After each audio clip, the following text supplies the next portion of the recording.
indivisible, with liberty and justice for all.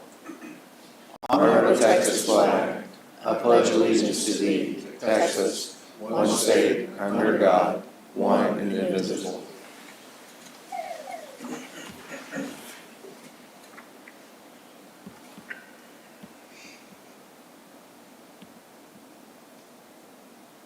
You may be seated.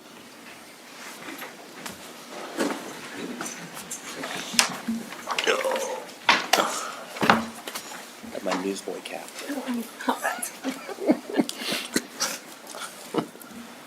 Our first item is public comment. In accordance with the Texas Attorney General's opinion, any public comment that is made on an item that is not on the published final agenda will only be heard by City Council. No formal action, discussion, or deliberation or comment will be made by the City Council. Each person providing public comment will be limited to 3 minutes. I have one individual, Ms. Crespo. She just went out the Oh. door. Did we take care of her question? Okay. Well. Okay. All right, well, we'll come back to her. Our next item is presentation mayor's proclamations, and I have 2 proclamations this evening.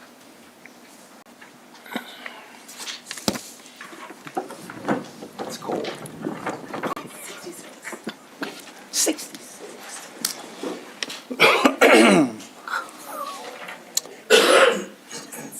Government Communicators Day was created on February 24, 2022, and acknowledges the dedication of communicators across various levels of government. It is essential to have strong communicators in government because it's a fundamental element of living in a democracy where citizens have the freedom to make their voices heard. Effective communication is necessary for enhancing public trust and understanding of government initiatives so that citizens served are informed, educated, and engaged. I proclaim February 21st, 2025 as Government Communicators Day in the city of Pflugerville, and we have Roger Haney, Director of Communications and Marketing, here to accept the proclamation.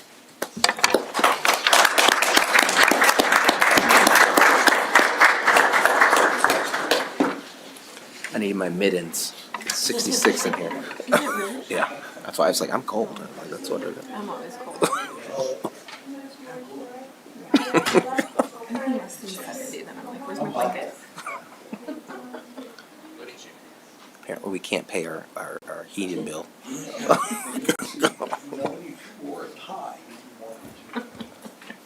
have a mock turtle. This is what us.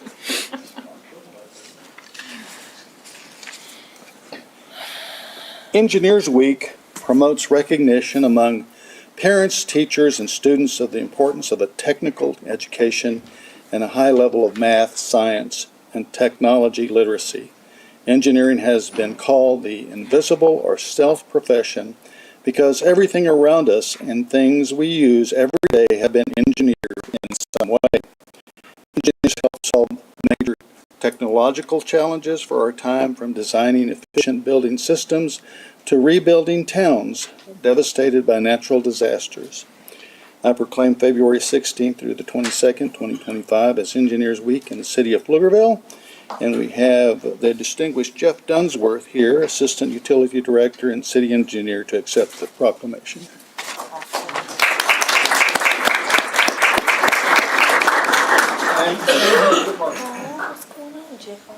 Shouldn't he be relying on that cane more? Seems like Yeah, I know. it does seem like I just roll my eyes It's with hard to people keep with up. canes. No, just hope this is temporary. Sweat it doesn't hold. Y'all balance it. Yeah.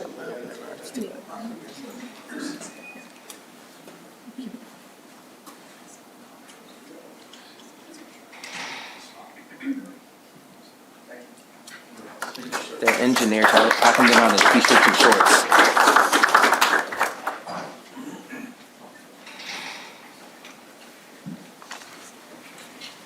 I didn't find my tablet. So I don't remember. Oh Crespo, my are you back? gosh. I have it Come on the up. screen, too. We're now back to public comment, item number 3. Spreadsheet. No, it's fair. It's fair. Mayor and council, thank you for letting me come up, our citizens. I really just had a question regarding timeframes. And Abby and Evan said that they would get the answers to me. So I really don't have a question anymore. Okay. Okay. Well, good, thank you. Love that. All right. And now, I'll take a picture of my surface. we have reading of the consent agenda. Item 5I is being pulled to be addressed at a future meeting. Council. 5D. What about 5D is in dog. Serena, 4C. And 5L. 5L is in Larry. 4C. No? Oh, I'll just, Okay. do we miss it? Go. 5I will also be removed to be addressed at a Yeah, future meeting date. he said that. He said So I have 5D as in dog, 5I and 5L pulled from the consent agenda. Okay.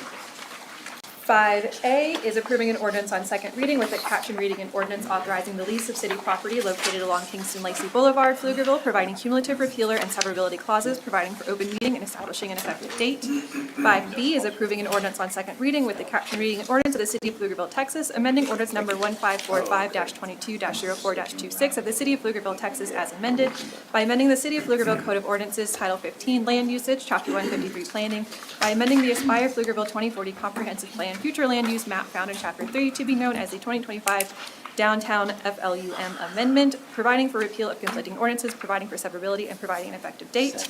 And again, items 5D, 5I, and 5L have been removed from the consent agenda. All remaining items will be acted upon in a single motion. I move approval of the consent agenda. Second.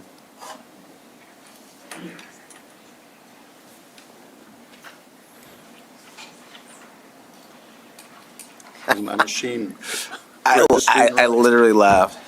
You gonna vote no again? Right. You gonna vote no again? It's not me. No active meeting. Uh-oh. You can take a voice vote. There you go. There we go. Okay, let's see. I just love My how she vote had is to walk correct. over here as opposed to just say, hey. All right. Unanimous vote. Thank you very much. Anxiously trying to get to the end of the agenda, I skipped 4C. So we're coming back to presentation regarding the engineering department. Mr. Dunsworth, I didn't mean, or whoever, okay. My name is Gordon Hawes, and I am the engineering manager Okay. in the Development Engineering Group here in Public Works. So appreciate the proclamation earlier today on Engineering Week, and so we wanted to talk a little bit about our engineering team and the engineering services we have in the city. And so what we do here in the city of Pflugerville matters. As the mayor mentioned earlier, pretty much everything that's out there that you see was engineered in some way or another. So our role in the city is to ensure that the infrastructure that is built in accordance with our city standards and with good engineering practice, so that the residents of the city and the public enjoy high quality, safe and efficient public infrastructure, including water, wastewater, transportation, and drainage facilities. Our engineering organizational structure within the city is kind of divided into three different branches. You have the engineers or the engineering group within the utilities department that oversee the construction, design and construction of our water and wastewater infrastructure. A similar group in transportation operations that oversees drainage and transportation. And then I am with development, where we work with the development community and their engineering staff to ensure that all private development is likewise designed in accordance with our standards. So we're responsible for first identifying and planning all of our infrastructure needs as part of our 5-year CIP program. And we'll talk more about that later. And then secondly, to make sure that it's designed in compliance with our standards. Then lastly, after it's designed, to make sure that it's constructed on schedule and on budget, that we're inspecting it to make sure it goes in the ground as planned.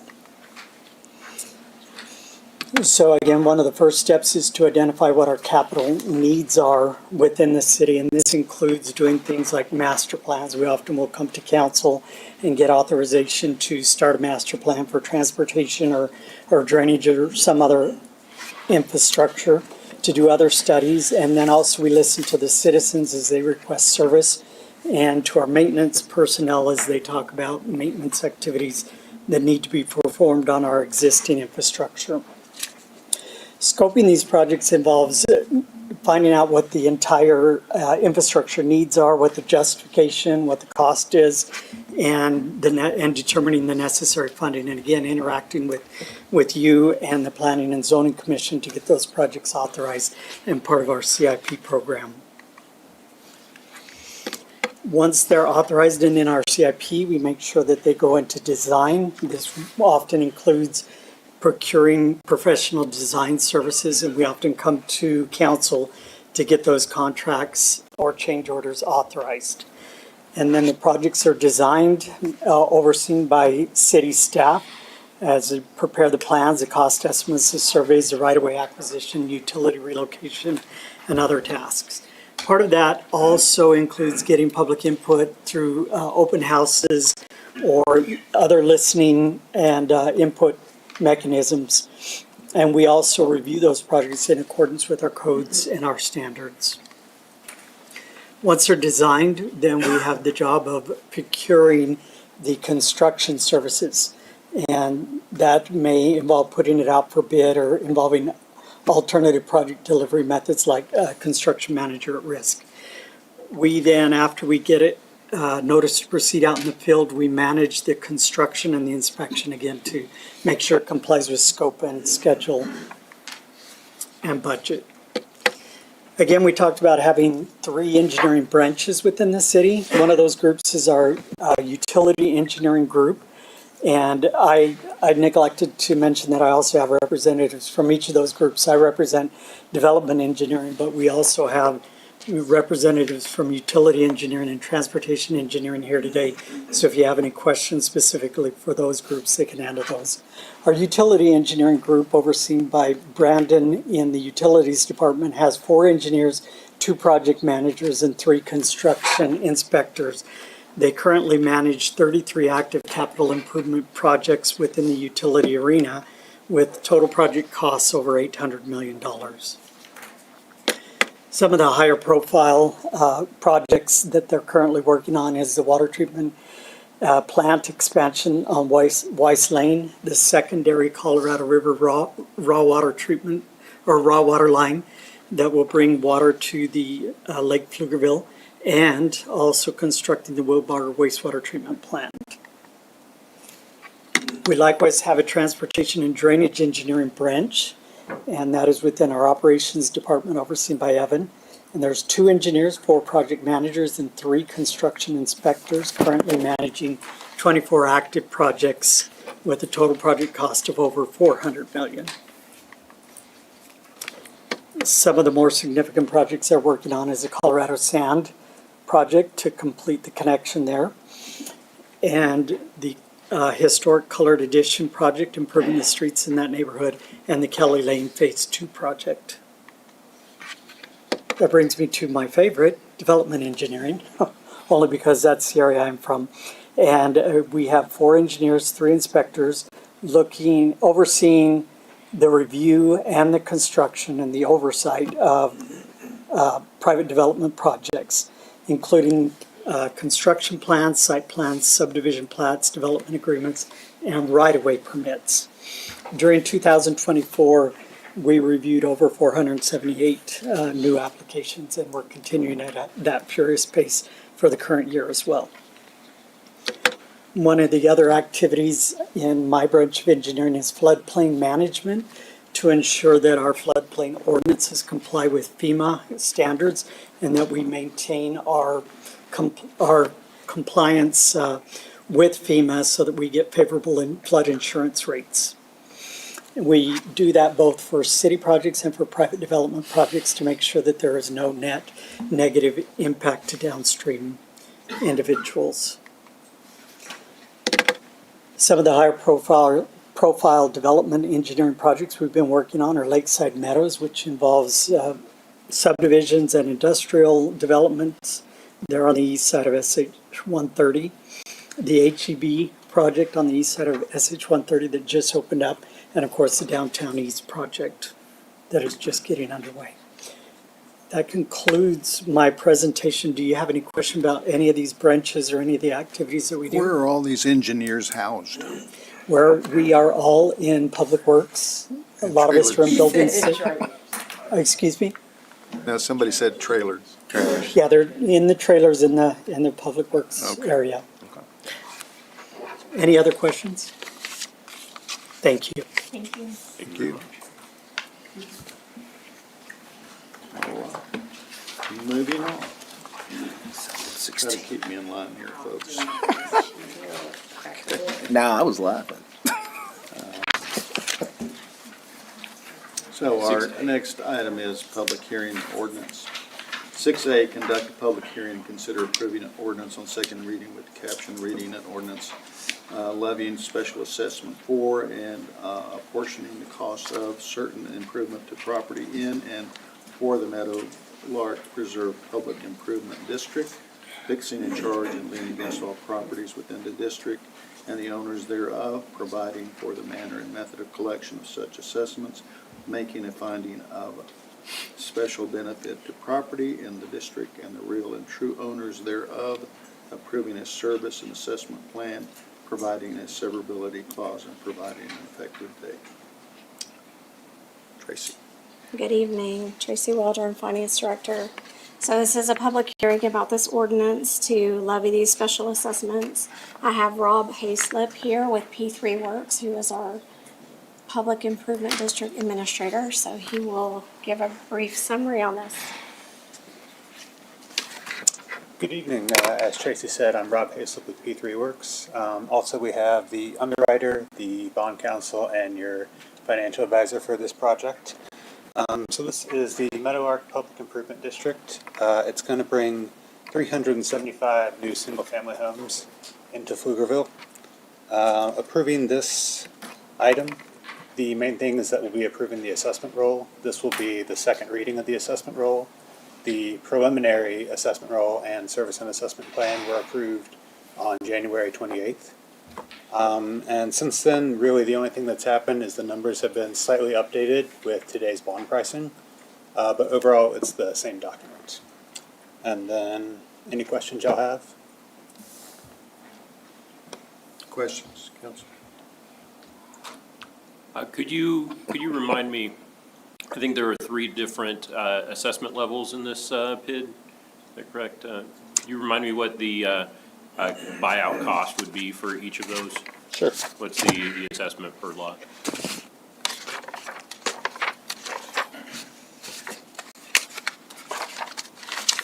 So you're correct, we have 3 different lot types. We have, let me see, the lowest lot type has a $37,462 assessment. The next lot type has a $38,884 assessment. And then the largest lot type has a $42,204 assessment. And those can either be paid through the annual installment, which lasts 30 years, or they can be prepaid at any time if the homeowner so chooses to do so. And paid out over time in installments, I think there's a equivalent tax rate impact. Could you tell me what that equivalent tax rate impact is? We had a very in-depth discussion about PIDs versus MUDs recently. Let's see. It is 70 cents is the equivalent tax rate. Yeah. All right, thank you.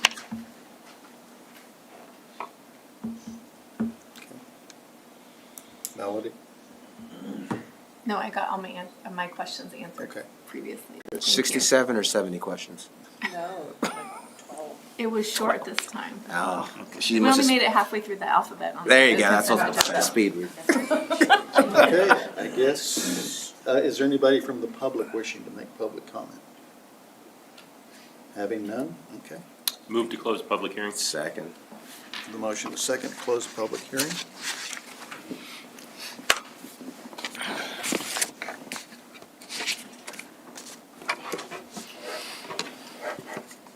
Okay, motion carried.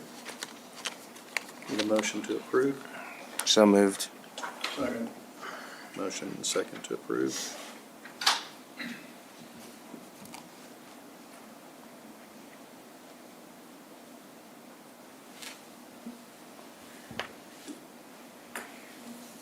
Motion carried again. Thank you very much. Our next hearing is to conduct, 6B, conduct a public hearing, consider approving an ordinance on first and final reading with the caption reading an ordinance authorizing the issuance of the City of Pflugerville, Texas Special Assessment Revenue Bonds Series 2025 Meadowlarks Preserve Public Improvement District, approving and authorizing an indenture of trust, a bond purchase agreement, an offering memorandum, a continuing disclosure agreement, and other agreements and documents in connection therewith, making findings with respect to the issuance of such bonds and providing an effective date. So good evening again. We do have Dane Kopinski with Stiefel here and also our financial advisor, Dusty Trailer, who will present this item. Okay.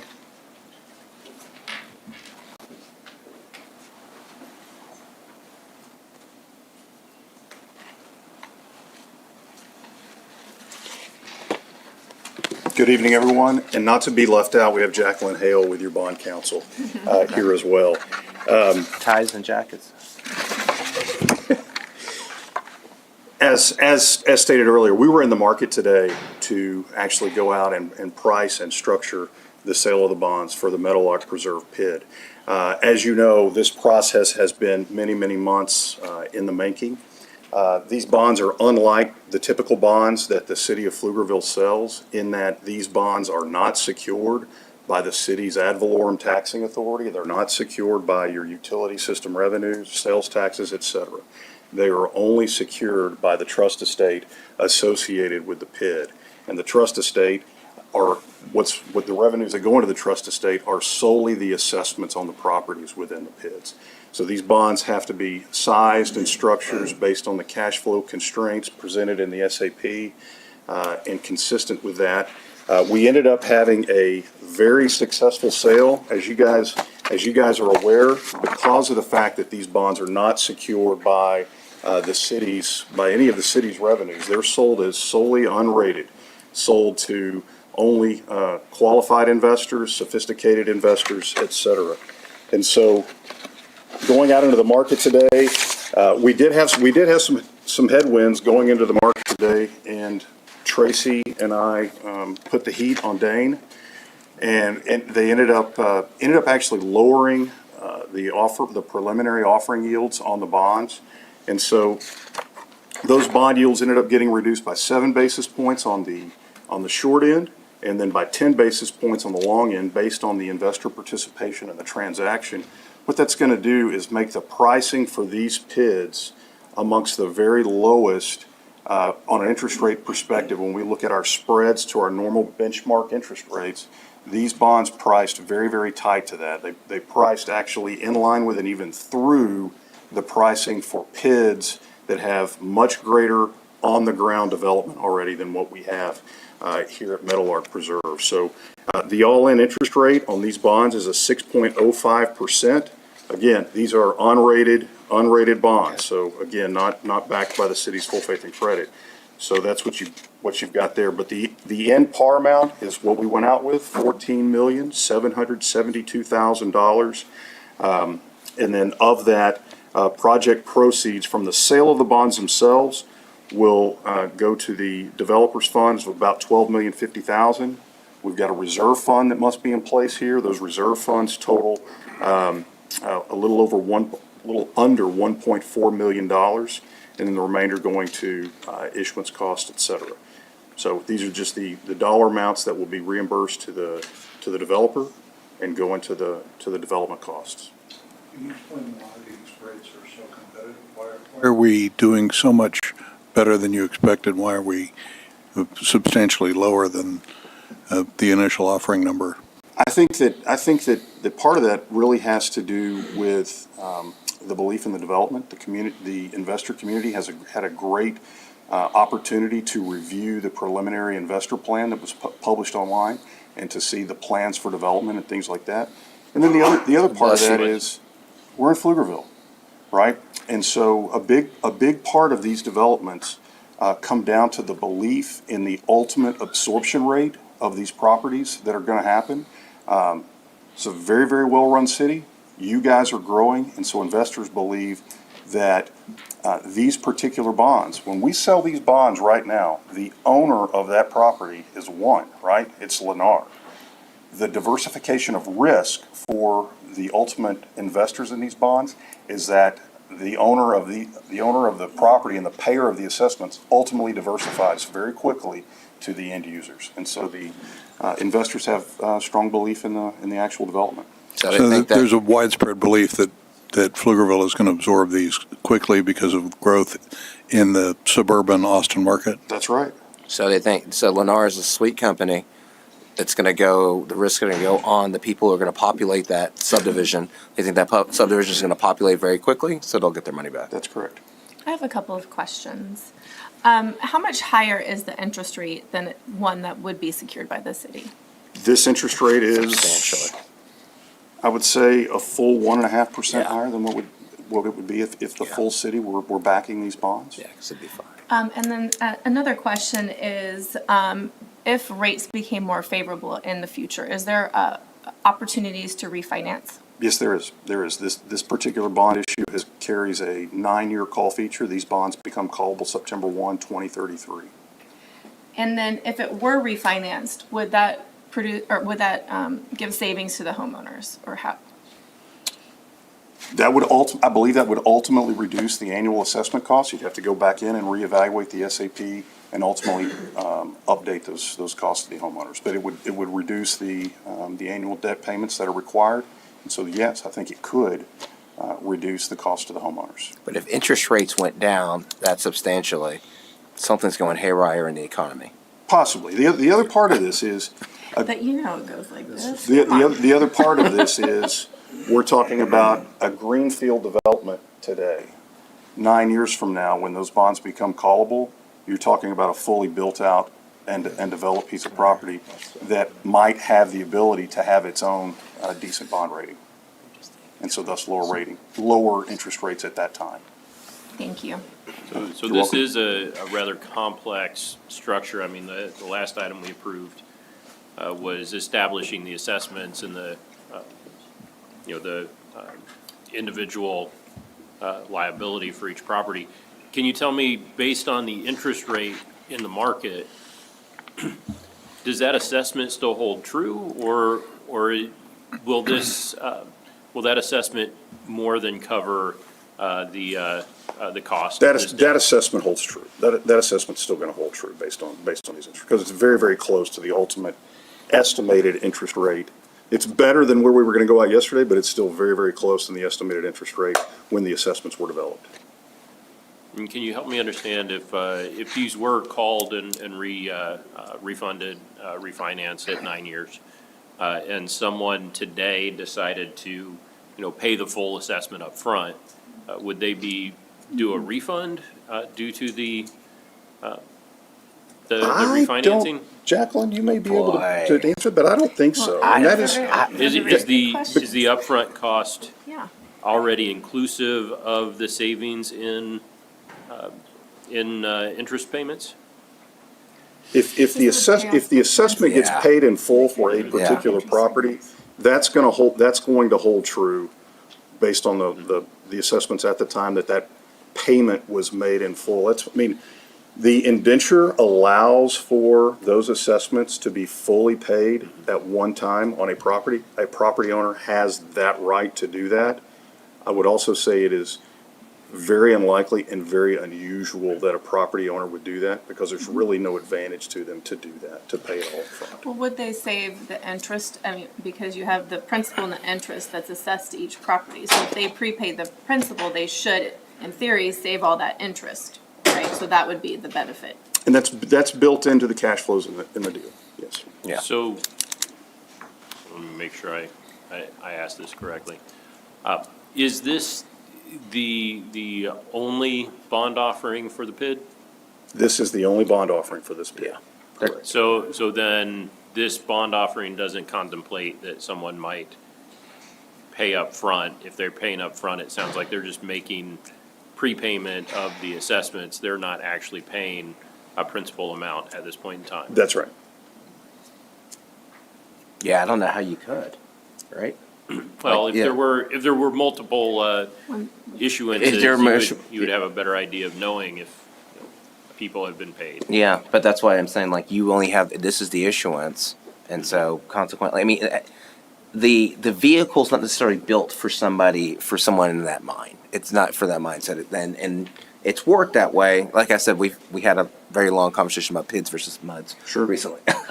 So that becomes a very interesting aspect, because obviously we went with PIDs because we're like, hey, listen, unlike MUDs, hey, you know your debt, you know it's going to pay it, whoever it is, pass on, you're good with that. But how does that actually play into, if we're talking about affordability and some other aspects working for things? So obviously, if somebody was worried about affordability, they're not going to try to pay all this off at the same time. But if they could afford it, you know, even if they try to, they're not necessarily getting the savings. There's really not, Yeah. there's really not a meaningful savings to Yeah. someone to pay these off. early. Exactly. There's not. Yeah, so.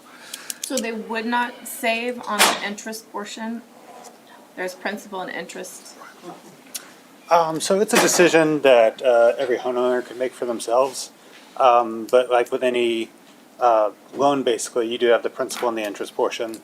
So yes, if you chose to prepay your assessment, say, right when you purchased your home, and you held that home for the full 30 years, you absolutely would save money.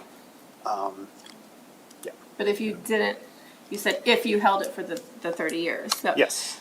So if it was prepaid, then the next, or what happens when someone sells their home and they still have an assessment? The assessment stays with the home? The lien runs with the Stays land. with the home. Okay, but So so if if- they did pay it off and they sold the home, then that The could next- be a negotiating thing in the sale. Could you do me a favor and remind me on those properties with the $37,000, $38,000, $42,000 assessment? What is the annual assessment on each of those? And you said it's a 30-year assessment? I want to say it's 27. Yeah, 27. 27-year 27, yeah. assessment? Yeah, somewhere around there. So the $37,000 assessment, the annual payment, this is just the first year, but it holds pretty standard, is $2,776. Yeah. The $38,000 assessment, the annual installment is $2,881. And the $42,000 assessment, the annual installment is $3,127. And it's 27-year amortization? 30. Or it's 30? 30. Okay. Oh, we say 2,700. 2700, Yeah. 30-year Was this, amortization. Yeah. Okay, so there is a substantial, the interest is safe. I should hope. But also to your point, right? So let's say you are a homeowner, you pay it off early while you own your home, thinking, hey, I'm gonna be here 30 years, we're gonna pay it off early. You yourself do save some of that interest cost by paying it off early, but you're giving potentially that next homeowner a pretty great benefit when you go to sell the home, which you may or may not recoup in the current market. Sure, which is, there's a disincentive for paying it off early. There is, because of the unknown if you're gonna be there 30 years. Yeah.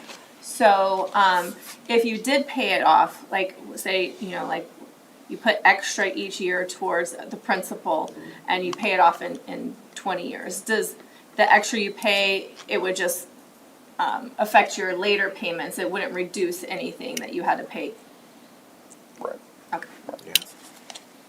And then, Mr. Weiss, to one of your earlier questions, for the $37,000 assessment, over the course of the PID, it's estimated that the total payments would be $83,000. So if someone chose to make that full prepayment, they'd be saving roughly $46,000 over the 30 years. Yeah. Yeah.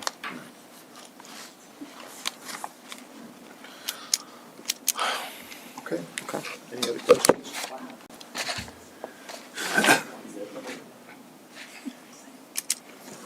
All right. Is there anybody from the public wishing to make public comment? Having none, Motion to close. have a motion. Second. I don't know who seconded it. I'll second him. That's easy. Ah, okay. Well, as long as,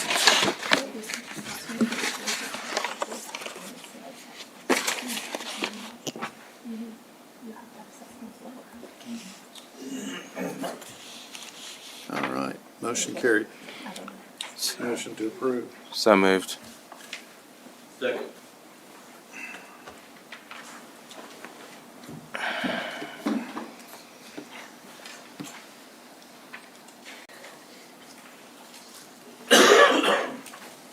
Okay, motion carried again. Thank you very much. Appreciate it. Thank you all.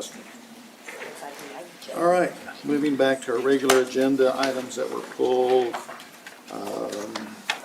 Trista. Yes, sir. We'll start with 5D, approving a discretionary service agreement with Encore Electric Delivery in the amount of $498,551 for relocation of overhead to underground facilities associated with the historic Colored Edition subdivision, Russell Street, Caldwell's Lane, Taylor Street, and Lincoln Ave Infrastructure Improvements Project, and authorizing the city manager to execute the same. So I'm curious why we are relocating these power lines from overhead to underground. We looked at doing something similar downtown, and we decided that we wouldn't get an ROI that would pay for it over time. And I'm trying to figure out why we're spending this $500,000. Sure. Evan, if you can answer that. I think it was aesthetic thing. I came in kind of after the design of it, but I believe that was from meeting with the community and just kind of clean it up and make it look uncluttered and nice. I think that was the direction given. So that's what was designed and approved as a part of the project. Evan, can you help me understand? I mean, we're going to have these streets torn up. Is there cost savings normally when I'm told, hey, we're going to put utilities underground? It's really excessively expensive. But since we've got the roads torn up, are we seeing any benefit to doing it at the same time? It's way more efficient to do it at the same time. The other benefit is if you have disruption in power, you're not going to have that with the duct bank. And because it's not going to have, for whatever reasons that we have that when storms occur, like trees and disruptions like that, this will protect that power supply. So that was another thought behind that. Is this an area where it's particularly high and particularly vulnerable to power disruption? Do you have a lot of trees falling over and knocking out power lines over there? That I'm not sure of. So so I'll say it this way. It's an area that's been dilapidated for a long period of time, that has not represented, or reflected the rest of the city. Partnering with the people that have worked there, trying to clear out some of these open cars with broken glass windows with, we talked about recently about the number of people that don't live there. I think we have maybe one person that lives there for generations. You had people living there, but just because of the morose, horrendous conditions in that specific area, people moved out and did not go ahead and go from there as well. I think that being able to go ahead and work from there, get these things underground, just like you said, tearing up and rebuilding these specific roads. I would also look at, in all sincerity, looking at some of these water lines too as well, because that was specifically one of the things that came up to my attention when I first discovered this area. It's called the Historic Colored Edition, is that seeing the water pressure that's from these lines. I recall specifically mentioning to me that if a major fire came from there, they wouldn't be able to go actually have the necessary pressure to go through there as well. But I think this is the least we can do for that as well. I understand your concern because you're saying, wait a minute, why this area is compared to what we said from downtown. I think that in this area, what we're doing is we're making up for a lot of years of, frankly, neglect and abhorrence with they still have constant flooding in that area from there as well, which has affected their electricity too as well. There's electrical usages in their staging area in the back. It's a mess. Well, I certainly take your point about the water pressure, and that is obviously something we need to deal with. If water pressure is too low there, we need to do that. And obviously, while we're digging up the roads, is the time to do that. I just, I think it's perfectly reasonable to bring that area up to par with the rest of the old town area and downtown. I don't see why we're spending money on taking utilities underground that are perfectly functional above ground when we've looked at the idea of doing that downtown and rejected it because of because the ROI is not there. Did we? And there are a lot of businesses in this area, and if the ROI is not there in a largely commercial area, I don't see the rationale for spending that $500,000. Did we reject it downtown? Yes, we You did. say we rejected it downtown. I think we rejected it in alley areas downtown, but I think in more of the prominent areas, we were still, and I will say, I'm very supportive of undergrounding utilities. I thought it was an open in prominent discussion. areas. Well, we looked at it last year, and there was a very large price tag. And in fact, if I recall correctly, you led the discussion where you asked, what's the ROI? How is this going to change our property tax collection downtown? And it was not even close to providing additional revenue that would cover the cost. I do recall that for the alleyways, not improving No, property we- values, but I no. believe there's still an increment. I'm sorry, is there, like Thomas was sneaking up to the podium? Yeah. It's fine.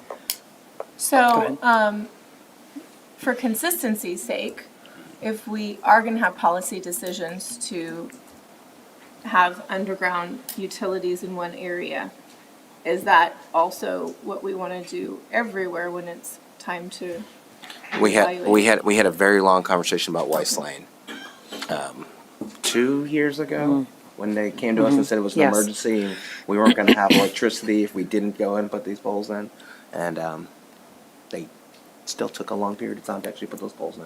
Tell the story over there as well. I mean, I think we all agree that for beautification purposes, one of the things that's pretty shocking is when you look at that Google image of, downtown, and you see all these power lines all over the place right there as well. I'm with Doug. I don't remember. I mean, I thought Doug articulated well that I thought it was still an open discussion in reality about what we want to look at for these things right there. And what a better place to start than over here in the Historic Colored Edition. So if it's open discussion, it's not decided. If would agree with if that. we go in a certain direction, we're setting precedents. And I'm not saying I'm for or against anything, I'm just, Yeah, for I think- consistency, I feel like if we do make a decision that other people will come and say, oh, you did it in this area, why aren't you doing it in that area? But then it is a additional cost when you consider it in all areas. So it's something to be considered for, consistency across all areas of the city. Okay. To paraphrase Senator Russell Long, $500,000 here, $500,000 there, pretty soon you're talking about real money. Call the question. Okay. I need a motion, please. So moved. Second. Have a motion and a second to approve this item.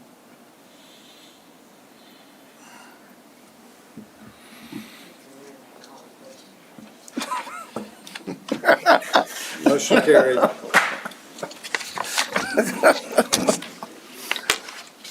Next item. Next item is 5L, approving a resolution with a caption reading, resolution authorizing the publication of notice of intention to issue City of Pflugerville, Texas combination tax and limited revenue certificates of obligation, Series 2025, and other matters related hereto. Councilmember Ryan, I believe you, Yes, I would like to. do you have any specific questions or? I do, but I would like to see the staff presentation. Sure, Tracy. Or somebody. Yeah, there's no presentation other than, this is just our notice of intent. We talked about issuing these bonds during the fiscal '25 budget process. The 83 million for the general fund was built into the tax rate. So this is the very, very, very beginning of this process, and it's just kicking off the public notice of our intention to sell these bonds. Okay, so I guess, I have a number of questions about how was this number generated? What is the cost for every project? What are the projects? What's the map So of the project? it is pulled directly out of the capital improvement program plan. I mean, if you look at the summary pages in the very beginning of the CIP plan, it shows future debt in fiscal 25, 83 million for the general fund, and then 59 million for the utility fund. So that's where we get the maximum. So what this is doing is it's setting the maximum that we would issue, and we're still working through updating the CIP projects right now. So we're going to refine that number as we get that information, and we'll be bringing back, there's still other actions that council will have to take in the future in authorizing the issuance of these bonds, and at that time, we'll bring more detail of the projects and the totals. But it actually is in the CIP plan, and these numbers were pulled out of that plan.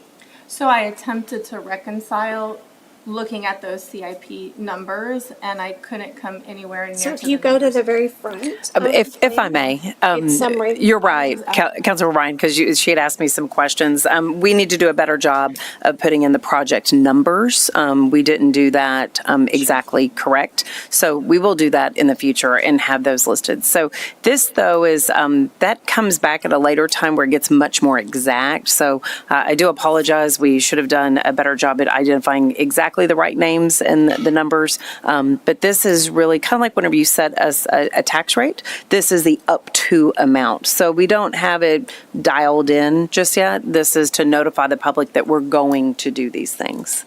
But we do need to do a better job of putting project numbers in there. Okay, just, for transparency, if the average citizen is looking at here and say, you're going to issue $143 million, and there's just a list of names, and there's no dollar amounts associated, there's no maps, there's no description of what is going to be done, I felt that it lacks transparency. Sure. And also, me coming in new, even though I've looked at the budget and, there was a number, right? But it's a big number and there's no detail behind it. So I just feel like I appreciate, providing additional information going forward. So the other question I have is about the policy decision, because when I first learned about certificates of obligation, it was, I was told, and what I read, it was for emergency type items, and the use has been expanded since then. But I'm just wondering if a number of these are road projects, why we're not, if we need to do these and we schedule it out how much we need in 25, 26, 27, why are we not going to the public, soliciting their feedback, having public input on these projects, or as Doug has told me, when we're going to do it, not if, but, for transparency and giving people a voice in what happens in the city and the property tax rate. I feel that these projects would be better on a general obligation bond that goes to the voters rather than just 7 people deciding. And we think that's a great policy discussion for this council. We do anticipate bringing back a GO bond. I don't want to give a date yet, but staff is gearing up for another road bond as we speak. Yeah, I'm not for or against a certain road. I am always for the people having a vote. You're definitely for or against some certain roads. I remember you on that committee. I'm for or against when the roads are going to be funded, to Doug's point that he's told me many times, right? So when is not if, yes. The bond election is, are you ready to build this road? Not, do we need to build this road? Exactly. So that's, and I believe that strongly, that is, the peoples should have input. And we've said that before in council, even in the few.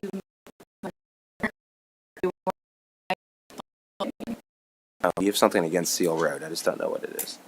And that's about when. I have nothing against Seal Road. Okay. Motion to approve 5L question mark as presented. Second.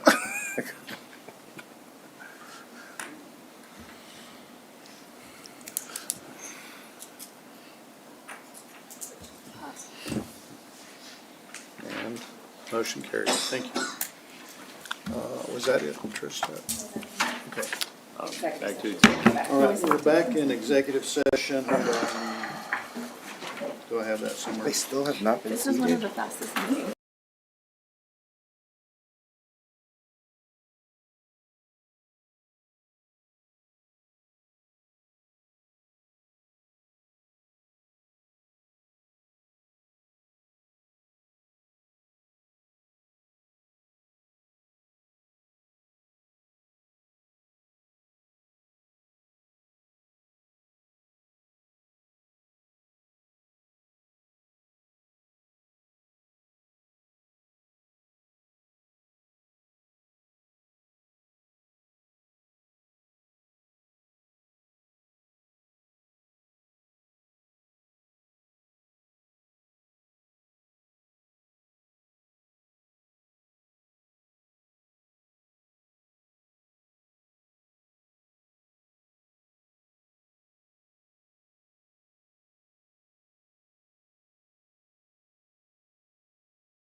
like levy stuff. I know.